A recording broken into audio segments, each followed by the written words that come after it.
I think that's what I struggle with. I don't want any stinker videos of mine out there. You know what? It's okay.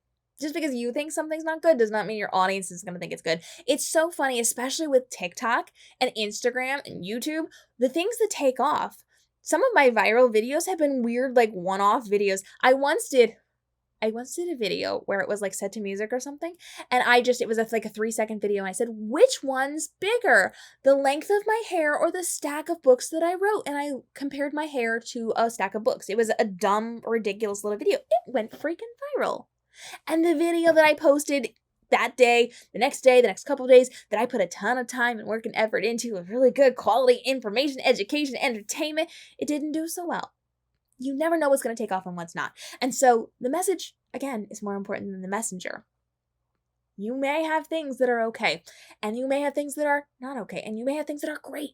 But if you don't put your content out there, you're setting a ridiculous bar for yourself. So let me paint you a picture.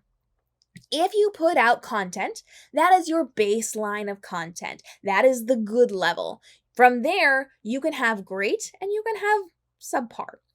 But if your baseline, your steady, is your great, that becomes your good level. Your great videos become good and expected, and then you can never surpass that and get better than that. So you always want to make sure you put out as much content as possible. If it's something really bad, redo it. That's fine. If you're super uncomfortable with something, that's fine. I'm not telling you have to put out horrible content. You don't. But okay content is okay to put out. Just because it's maybe not as good as your good and definitely not as good as your great doesn't mean it's not acceptable. We have to understand that when it comes to community and conversation, people just want to hear from you. And you're not going to learn. You're not going to be able to get better. You're not going to be able to get feedback. You're not going to be able to get your analytics to judge how to then improve. So put your content out there.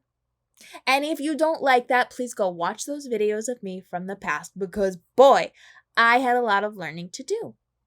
People love the journey, and people will grow with you, and people are not going to go back and look at your old content anyway. So put your content out there. Get it out there so you can have conversations with people and grow your brand, grow your following, and learn from what you are doing, what you want to do better. Not mistakes that you're fixing, but what do you want to do better? What do you want to learn more about? How do you want to improve? How do you want to tweak things to, in the future, be more effective for you? Put out as much content as possible. Because people don't care. They really don't. People are going to spend a few seconds on your video. They're not going to care if it's the most perfect thing in the world or not. And I know for you, you do a lot of art. People are not going to spend 7 hours looking at one cell of your art. You know this. You know that they're going to spend 3 seconds and keep on scrolling. It's the same with your content. They're going to listen and take it in and move on to the next. They're not going to remember your hair that was out of place or the way you tripped over one of your words. They're not going to remember that, but they will take the main point and take that away. So put out the content. Learn the things. You will be able to learn and grow as you go, but you can't if you don't put things out there. And they're right. You do not need to be overthinking your content.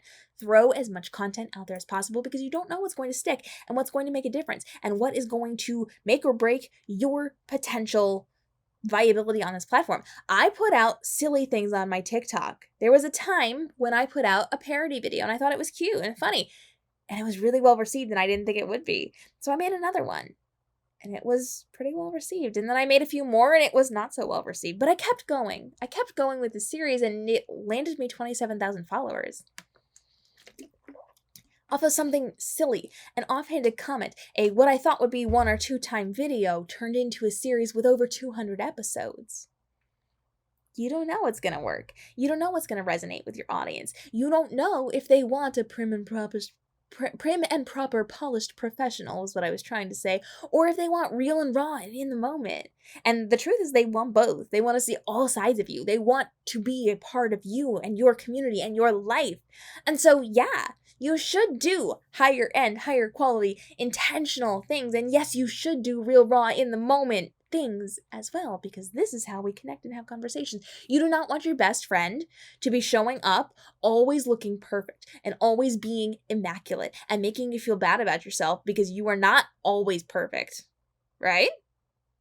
You want somebody that you can relate to on a real level, somebody that you can identify with your life. And so showing up as you are is going to be great. And it doesn't mean you have to show up without makeup or with your hair all a mess or like whatever. Not what I'm saying. What I am saying is you have to have a balance, a combination of I've spent time and effort on this and I'm coming to you in this moment because we need to have this conversation. So try things. Just try things. It is a vicious cycle, but the more you do it, the easier it becomes. I now have no fear of what I'm putting out on social media because I've developed a relationship with my audience. They know what to expect from me and who I am because I've shown them who I am, and you can show people who you are too. The more you have the ability to have a conversation with people and converse with them and have a dialogue and show them who you are and what you're doing and how you're doing it and really bring them into your business and your life, the better and easier it's going to get. And you will be able to very easily create content. It really is. Rip the Band-Aid off and move forward with this. Sometimes you just have to put on your big girl boots and you got to do the thing to get past the ick to get to the ah.